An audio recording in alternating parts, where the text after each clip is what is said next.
Isn't it crazy to think about right now that if you're going to be in a relationship, that they're already living their life? The person you want already exists out there. I like to think of them having Thanksgiving. They're having holidays, they're having birthdays, they're going out with friends, they're having experiences, they're watching YouTube videos. They're already living their life. When we think about attracting or manifesting or getting something, we think about it coming out of thin air and the clouds part and the universe is like, here you go. 9 times out of 10, it's hard to realize when it's there. That's because manifesting is not creating. So the real question is not how do I manifest, how do I get my partner, how do I find them? It's how do I attract them? And this very first technique is super powerful. I got it from Tony Robbins. He's kind of like the guru of all gurus in the self-development space, been going on since the 80s. And I didn't directly get it from him, but I got it from my friend who worked for someone who was very close to him who got it from him, okay? So 6 degrees of separation there. And now I'm giving it to you. So this technique is a game changer. Tony, the story goes, he was talking to his buddy, and his buddy was getting divorced and, going in and out of this transition phase. Like, oh my God, like I want a relationship, but I just got the pain of getting divorced. And half my stuff gone, right? It was pretty expensive too. Tony Robbins told him is this technique. He said, what I want you to do is not worry about the past failures of your relationships, because every relationship teaches you something. Everyone serves a purpose. It's a learning experience. The only relationships that are mistakes are the ones that you were in for too long when you knew it wasn't right. Okay, that's super powerful. So he turns to him and he's like, what do you want in a relationship? What I want you to do is I want you to take out your journal, okay? And I literally want you to open a blank sheet of paper right there and write as much detail as you can about what you want in your dream future partner. Everything from the superficial stuff, like how do they look, what height, all that stuff, go into detail about that. And then you're gonna start getting into the more meaningful stuff. Okay, what do you actually do together? What kind of conversations do you have? Where do you go? What do people say about her? Does she have parents? Her family? What does her family like? Are you guys gonna have a family? All that stuff, write it in as vivid detail as you can. And that's the first step to making the invisible of like, oh, who are they? The clouds parting, right? To make it less abstract and more visible. To make this more real, I've used this technique. I was going out of a relationship probably 2 or 3 years ago. Really rough transitional phase. I was dating her for 4 years, got out of it, learned so much in the process, right? And I'm like, okay, reset. What do I want? So I went to the journal, remembered that technique, and I literally did it. And I wrote things like, I want to live somewhere in a hot climate. I want to have a fulfilling relationships where we can talk about deep conversations. We can talk about aliens. We, all that stuff, like goofy stuff, blondes, 24, whatever. And the woman I'm dating now, Danny, matches, 99% of all that. It was crazy. And she fulfills the things that I forgot that I left out. So my question to you is, if you don't do this, right? If you're sitting there and you have judgmental glasses on, like, Clark, that's lame, I don't want to do that. Oh, I've heard that before. If you haven't done it, how are you going to know when it shows up? Okay? You're not. You need clarity, so you have to do that exercise. Otherwise, you're just guessing. It's a shot in the dark. A tip to make it more real, if it sounds a little too abstract for you to do right now, is when you're done with this video, right? Do that and then write out your perfect ideal day with them. Okay, literally from everything you do on, like, let's just say a Saturday. What does your ideal Saturday look like? The second reason you do this exercise is because how do you know when you meet them? And let's go a little deeper here. I think the biggest trap that people fall into with relationships is not being satisfied. Okay, it is. 100% it is. The reason we're not satisfied is because we think there's something better out there. We think, oh, okay, but what if? The scariest thing to me was when I was dating someone and she told me that her aunt went to Facebook and was still friends with her ex from like high school. And, they're friends for like 10 years and now he's married, he has kids. And she turns to her and she's like, that was the biggest mistake because I see his life and it looks so perfect. And I should have known because I broke up with him. I should have known when it was enough because now I see it. And I'm like, man, that could have been me. That could have been my life. And she's married now. And I'm just like, that is terrifying. So my point here is that when you identify what you want, then you're willing to be in relationships and know, okay, this is actually what I want. And this is my dream person. Because I think there's a bit of a fairy tale there with dream partner, dream relationship, right? Like if you keep going for the perfect one, That's a trap because we're never perfect. So how are we going to expect them to be perfect? You following me there?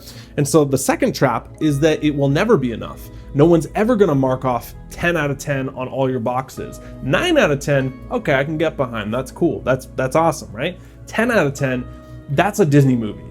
And there's a concept, the word that the Buddhists use for that, of never enough, searching for the next best thing. They call it a hungry ghost, okay? That's what they call it, because no matter what the ghost eats, it's not going through anywhere. It's a ghost, literally just coming right out like Casper, okay? So that's what we can fall into, is the dissatisfaction trap. And man, if you win the game of being satisfied in life with what you have, you've won. There's literally nothing, like, I'm not saying striving for some material stuff, like you want a Tesla, okay, that's great. You want a $5,000, $10,000 raise a year at your job, that's great, go for it. But when you're satisfied, when you're loving it, when you're loving what you do, when you're on purpose, you've already won. And so do that with your relationships by writing it out and getting clarity on that, okay? Follow me? Second technique, it's a bit more abstract, it's a bit more of a process, but I believe it's even more powerful and supersedes that first technique. You know, you've heard the concept of right place, right time. Oh yeah, I had a business, now it's $5 million, right place, right time. But what they leave out is they were also the right person at the right place at the right time. Let me illustrate this to you with two markers. Getting props here, moving up in production world. So let's just say the person you want is at this level right here, and you're right here. If it's the right time, they'll be right here and you'll still be right here. You're gonna miss. They'll come into your life and maybe you don't have enough, or you haven't done enough work internally to keep them or anything like that, so they just pass you by. So that's the right place, right time, but you're the wrong person. So what do you need to do? You need to get on the level. 10s attract 10s. You don't see a 10 with a 4 person. You need to raise your own vibration first. You need to be the right person at the right place at the right time, and then you attract what you want into your life. So my point with these markers is becoming the best version of you, becoming the 2.0 version of you. What are you no longer willing to settle for in life?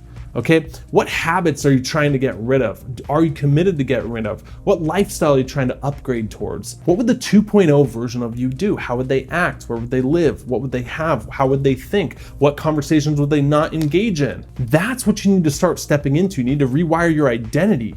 Otherwise, guess what? You're just going to keep attracting people at this level right here.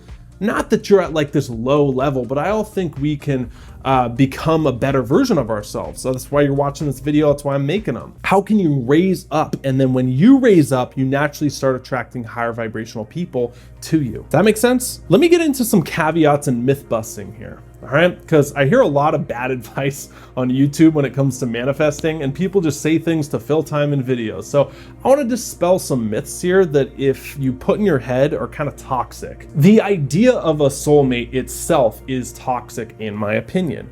When you hear things like people saying they complete me, I want my second half, I want my other half, I want the female version of me, you've heard guys say, or the male counterpart of me. Like, I get that image and idea of someone coming in and filling your gaps and then you're better together. That's not bad. That's team. Okay, it's one thing, like you guys work together as a team and you go out about your life and you make each other better. That's great, that's noble. But where it gets into the idea of they complete me, they're my other half, I'm not myself without them, that implies that you're not complete already, which is going to the second technique.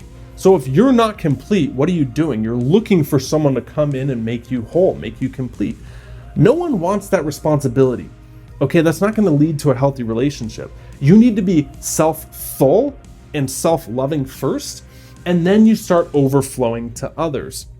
Good analogy of this right here is this is water. This is not beer. Okay, this is my favorite drink, Liquid Death. Literally artesian, sparkling from the Alps. Murder your thirst. Trying to get sponsored by them, no biggie. If we have this can right here and it's full and I open it, what happens? Okay, nothing happens. But if I try to pour water into it, it starts overflowing and it spills out. Now, if I had a bucket under here, I could collect that excess, right? But what happens if our favorite drink is half full and I pour it in? It takes. There's no overflowing at all. So if that bucket at the bottom is like, what the heck? Like, I'm not getting anything out of there. That's how most people approach relationships when they say, I want someone to complete me. I want someone to fill me up. I want a soulmate, a partner like that, right? They're half full going in to expect someone to fill the other half.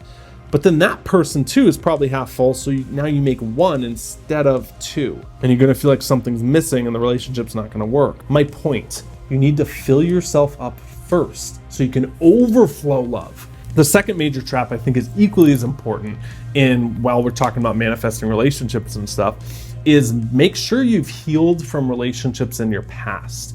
Now, that's an easy point to just skim over and be like, yep, okay, healed, yeah, bring on the next one. But it's a trap that people can get into of getting their needs met by other people and not themselves, right? We're talking about this point of filling yourself up. And so they go to other people and they get the love, they get the validation, they get the attention, they get the a rush of emotions and all that stuff, but they're still not healed internally. And so what happens is they get addicted to getting those rushes from different people in their life. And then when it runs out, they self-sabotage it either consciously or subconsciously, and they move on. And they carry this baggage around of all the emotional baggage, right? Relationship after relationship after relationship.